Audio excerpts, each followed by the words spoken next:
வணக்கம். நெய்வேலி பாரதிக்குமார் குறுங்கதைகள். கதையின் தலைப்பு பழக்கம். நரகலோகத்தில் இடமே இல்லாமல் நெருக்கடி ஆனதுனால அங்கே போன மனிதர்கள் எல்லாத்தையும் உறுப்பு வாரிய கண்டந்துண்டமாக வெட்டி ஒவ்வொரு இடமா வச்சுருந்தாங்க.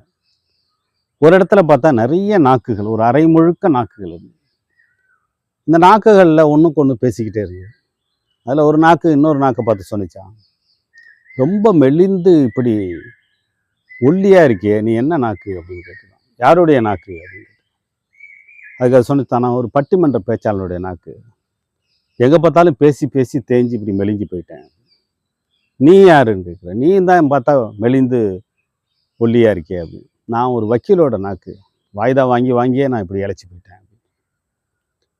அந்த சமயம் பார்த்து அந்த அறையினோட ஒரு மூளையில் சில நாக்குகள்லாம் ரொம்ப குதியாலம் போட்டு ரொம்ப குஷியாக ரொம்ப தெம்போட உற்சாகமாக குதிச்சுக்கிட்டே இருந்ததுதான். அப்போ இந்த நாக்கு அந்த நாக்கிட்ட கேட்டு தான், இந்த நாக்கெல்லாம் யாருப்பா, நாம தான் இப்படி இழைச்சி மெலிசா ஒல்லியாக இருக்கிறோம், ஆனால் அது பார்த்தா அப்படியே வளமாக இருக்குது, அதுவும் உற்சாகமாக குதிச்சிட்டு இருக்கு, இவ்வளவு துண்டா நறுக்கின பிறகு அப்படின்னு ஆச்சரியமாக இருக்குது. அப்போ யமலோகத்தில் இருக்கிற கிங்கரர்கள், யமனனுடைய வேலையாட்கள் வந்து அந்த அறையில் வந்து நுழைஞ்சாங்க.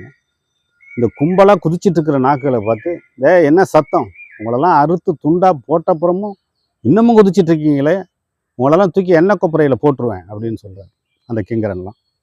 அப்போ அந்த நாக்குகள் குதிச்சுக்கிட்டு இருந்த நாக்குகள்லேருந்து ஒரு நாக்கு கேட்டு தான், அதெல்லாம் நாங்கள் வந்தோடனே அந்த தண்டனைலாம் முடிஞ்சு போச்சு, எண்ணெய் கொப்பரையெல்லாம் எங்களை போட்டு வறுத்து எடுத்தாச்சு, ஒரே தண்டனையை இன்னொரு தடவை யமலோகத்தில் கொடுக்கக்கூடாதுன்னு ஒரு சட்டம் இருக்குது, உனக்கு தெரியுமான்னு கேட்குறாரு.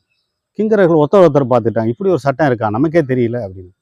ஆனாலும் தெரியாத மாதிரி காமிச்சிக்கணும் அப்படிங்கிறதுக்காக என்ன பண்ணுங்க, அதெல்லாம் எங்களுக்கு தெரியும், ஆனாலும் நீங்கள் ஏன் இப்படி குதிச்சிட்ருக்கீங்க அப்படின்னு. அப்போ அந்த குதிச்சிட்டு இருந்த நாட்கள் கேட்டு தான், அதை பற்றி உங்கள்கிட்ட தனியாக பேசணும் வாங்க அப்படின்னு இந்த கிங்கரர்களும் போய் அவங்கள்ட்ட பேசுகிறாங்க.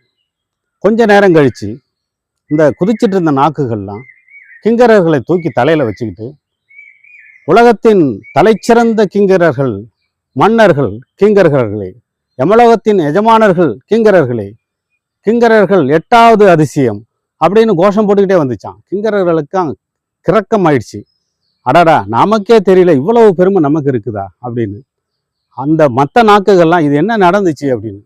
அப்போதான் அந்த நாக்கு சொன்னிச்சான், நாங்கள்லாம் அரசியல் நாக்குகள், யமலோகத்துக்கு வந்தாலும் எங்களுக்கு எதிரியும் இல்லை நண்பனும் இல்லை, ஆகையினால கிங்கரர்களை நாங்கள் கூட்டணி போட்டுக்கிட்டோம், இனி கிங்கரர்கள் வந்து எங்களுக்கு தண்டனை எதுவும் கொடுக்க மாட்டாங்க, நாங்கள் வாழ்கின்ற வரைக்கும் எங்கே போனாலும் கூட்டணியாலேயே நாங்கள் வாழ்ந்து விடுவோம் அப்படின்னு சொல்லிக்கிட்டே போச்சான். மற்ற நாக்குகள் அவங்கள பார்த்து அதிசயப்பட்டு போனார்கள்.